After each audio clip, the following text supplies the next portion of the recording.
सारंग पुराणिक occupational therapist. स्वागत करता हूं आपका आज के इस वीडियो में। आज हमारा टॉपिक है सेफ एंड साउंड प्रोटोकॉल। जैसा कि इसके नाम से पता चलता है, ये ऐसा साउंड है जो बच्चे को सेफ रहने में मदद करता है। तो पहले इस सेफ एंड साउंड प्रोटोकॉल को समझने के लिए हमें नर्वस सिस्टम को समझना जरूरी है। नर्वस सिस्टम में दो तरीके के सिस्टम होते हैं, एक होता है सिंपैथेटिक नर्वस सिस्टम, एक होता है पैरासिम्पैथेटिक नर्वस सिस्टम।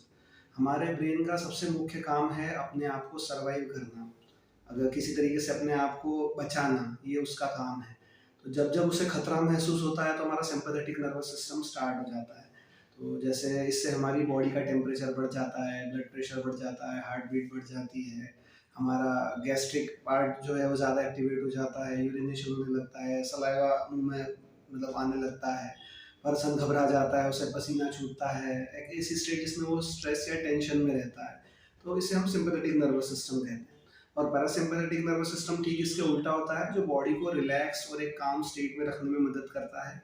जितना पैरासिम्पैथेटिक नर्वस सिस्टम अच्छा होगा, उतना पर्सन शांत और ज़्यादा फोकस और अलर्ट होकर काम कर सकता है, उतना ही ज़्यादा वो सीखने के लिए अच्छे से ध्यान लगा सकता है।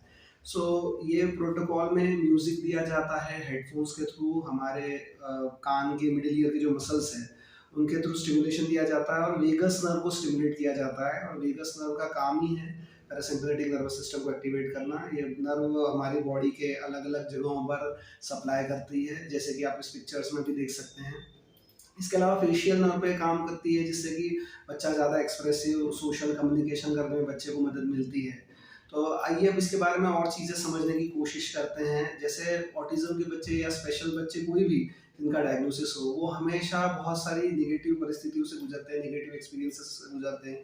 वो हमेशा स्ट्रेस, एंजाइटी, फियर, फेल्यूर, वैसे ट्रॉमा, स्पेशली ट्रॉमा जो एक वर्ड है, वो महसूस करते हैं। तो इस वजह से उनका माइंड एक तरीके से सेट हो जाता है कि वह हमेशा सिंपैथेटिक नर्वस सिस्टम उनका एक्टिवेट रहता है और एक अलर्ट मोड में रहते हैं। उन्हें ज़रूरत है कि वो सोशली कनेक्ट करें, वो सीखें, वो ध्यान लगाएं, लेकिन वो हमेशा एक घबराए हुए एंग्शियस स्टेट में रहते हैं, अलर्ट स्टेट में रहते हैं। इस वजह से वो फोकस नहीं कर पाते। इस वजह से उनके रेगुलेशन इश्यूज और बढ़ जाते हैं कि अपनी एंजाइटी को कम करने के लिए कई बार वो इधर से उधर भागेंगे, मूवमेंट करेंगे, आवाज़ें निकालेंगे, कानों पर हाथ रखेंगे। एक ये भी पार्ट हो सकता है जिसकी वजह की एंजाइटी को कम करने के लिए, उसको एक्सप्रेस करने के लिए बच्चा ये कर रहा हो।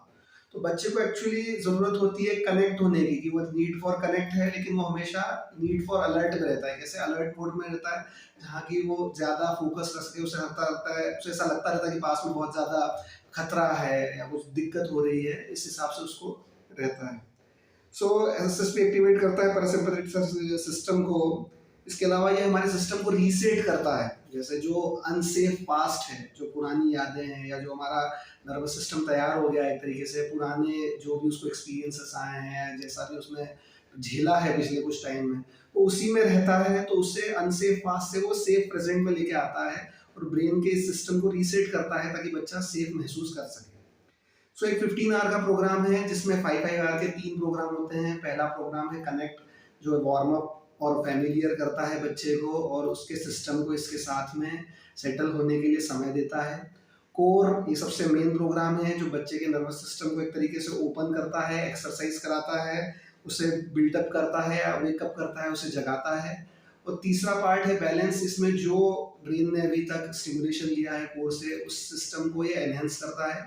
अगर मैं एक आसान भाषा में समझना चाहे तो उसे मेंटेन करता है, या एक बूस्टर डोज की तरह काम करता है, जिससे कि बच्चे को, ब्रेन को और ज़्यादा बेनिफिट मिलते हैं जो उसने कोर एल्बम को लेने के बाद लिए हैं। अगर हम अगली बात करें तो बच्चे का दिमाग एक फ्लेक्सिबल रहना बहुत ज़रूरी है, सेफ महसूस होना बहुत ज़रूरी है, जिससे कि वो ज़्यादा अच्छे से फोकस कर सके, सोशल कर सके। अभी तक जो भी बच्चे हैं जिनको मैंने ये दिया है, उनके अंदर मेरे को कई तरीके के इम्प्रूवमेंट्स देखने को मिले हैं। तो आइए जानते हैं कौन कौन से पार्ट है जिसमें एसएसपी इम्प्रूवमेंट दे सकता है। जैसे इसमें है anxiety, emotional regulation, sleep, focus, calm, language and understanding, reduce reaction to external stimuli, playful and engagement. इसके अलावा डाइजेशन पे इम्पैक्ट करता है।